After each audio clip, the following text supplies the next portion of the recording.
Charlotte's Web, Chapter 11, The Miracle. The next day was foggy. Everything on the farm was dripping wet. The grass looked like a magic carpet. The asparagus patch looked like a silver forest. On foggy mornings, Charlotte's Web was truly a thing of beauty. This morning, each thin strand was decorated with dozens of tiny beads of water. The web glistened in the light and made a pattern of loveliness and mystery, like a delicate veil. Even Lurvy, who wasn't particularly interested in beauty, noticed the web when he came with the pig's breakfast. He noted how clearly it showed up, and he noted how big and carefully built it was. And then he took another look, and he saw something that made him set his pail down. There, in the center of the web, neatly woven in block letters, was a message. It said, "Some pig." Lurvy felt weak. He brushed his hand across his eyes and stared harder at Charlotte's Web. "I'm seeing things," he whispered. He dropped to his knees and uttered a short prayer. Then, forgetting all about Wilbur's breakfast, he walked back to the house and called Mr. Zuckerman. "I think you'd better come down to the pig pen," he said. "What's the trouble?" asked Mr. Zuckerman. "Anything wrong with the pig?" Not exactly," said Lurvy. "Come and see for yourself." The two men walked silently down to Wilbur's yard. Lurvy pointed to the spider's web. "Do you see what I see?" he asked. Zuckerman stared at the writing on the web. Then he murmured the words, "Some pig." Then he looked at Lurvy. Then they both began to tremble. Charlotte, sleepy after her night's excursion, smiled as she watched. Wilbur came and stood directly under the web. "Some pig," muttered Lurvy in a low voice. "Some pig," whispered Mr. Zuckerman. They stared and stared for a long time at Wilbur. Then they stared at Charlotte.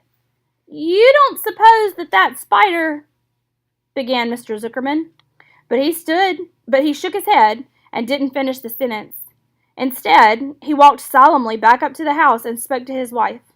"Edith, something has happened," he said in a weak voice. He went into the living room and sat down, and Mrs. Zuckerman followed.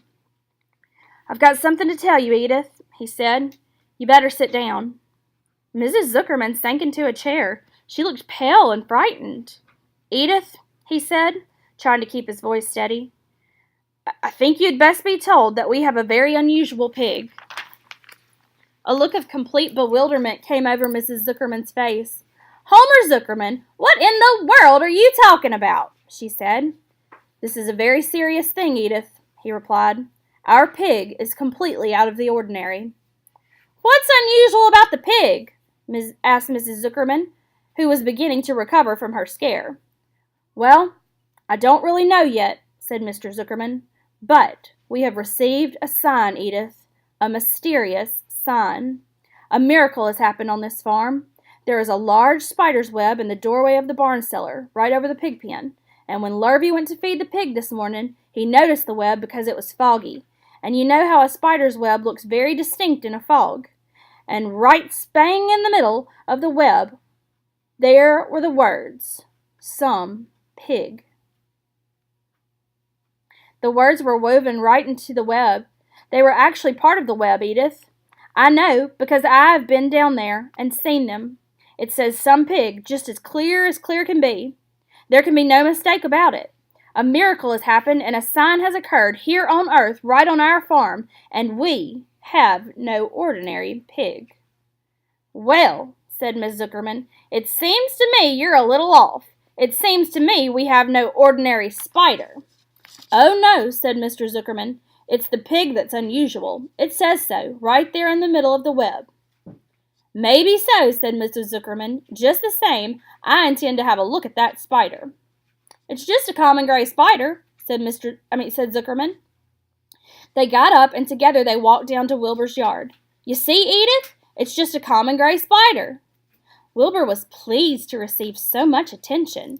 Lurvy was still standing there, and Mr. and Mrs. Zuckerman, all three, stood for about an hour, reading the words on the web over and over, and watching Wilbur. Charlotte was delighted with the way her trick was working.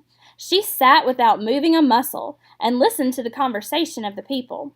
When a small fly blundered into the web just beyond the word pig, Charlotte dropped quickly down, rolled the fly up, and carried it out of the way.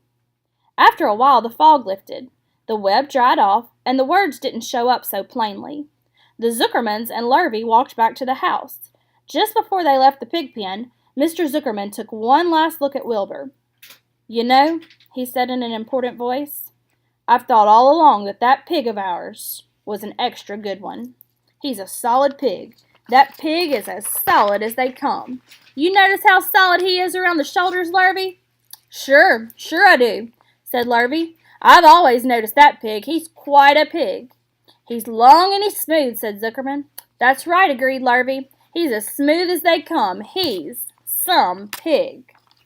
When Mr. Zuckerman got back to the house, he took off his work clothes and put on his best suit. Then he got into his car and drove to the minister's house. He stayed for an hour and explained to the minister that a miracle had happened on the farm.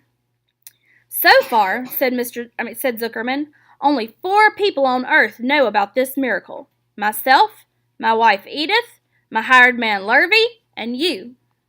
"Don't tell anybody else," said the minister. "We don't know what it means yet, but perhaps if I give thought to it, I can explain it in my sermon next Sunday. There can be no doubt that you have a most unusual pig. I intend to speak about it in my sermon and point out the fact that this community has been visited with a wondrous animal. By the way, does the pig have a name?" "Why, yes," said Mr. Zuckerman. "My little niece calls him Wilbur. She's a rather queer child, full of notions. She raised the pig on a bottle, and I bought him from her when he was a month old." He shook hands with the minister and left. Secrets are hard to keep. Long before Sunday came, the news spread all over the county. Everybody knew that a sign had appeared in a spider's web on the Zuckerman place. Everybody knew that the Zuckermans had a wondrous pig. People came from miles around to look at Wilbur and read the words on Charlotte's web. The Zuckermans' driveway was full of cars and trucks from morning till night.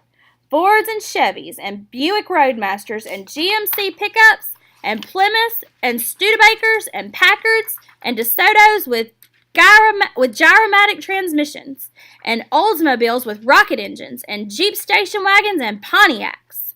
The news of the wonderful pig spread clear up into the hills, and farmers came rattling down in buggies and buckboards to stand hour after hour at Wilbur's pen, admiring the miraculous animal. All said they had never seen such a pig before in their lives.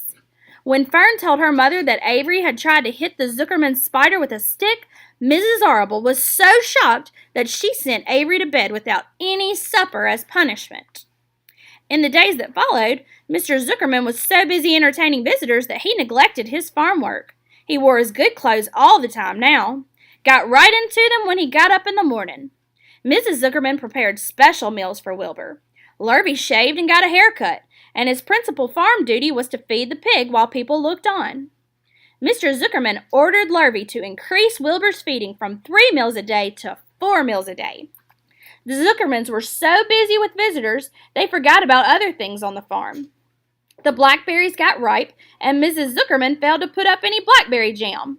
The corn needed hoeing, and Lurvy didn't find time to hoe it. On Sunday, the church was full. The minister explained the miracle. He said that the words on the spider's web proved that human beings must always be on the watch for the coming of wonders. All in all, the Zuckerman's pig pen was the center of attraction. Fern was happy, for she felt that Charlotte's trick was working and that Wilbur's life would be saved. But she found that the barn was not nearly as pleasant. Too many people. She liked it better when she could be all alone with her friends, the animals.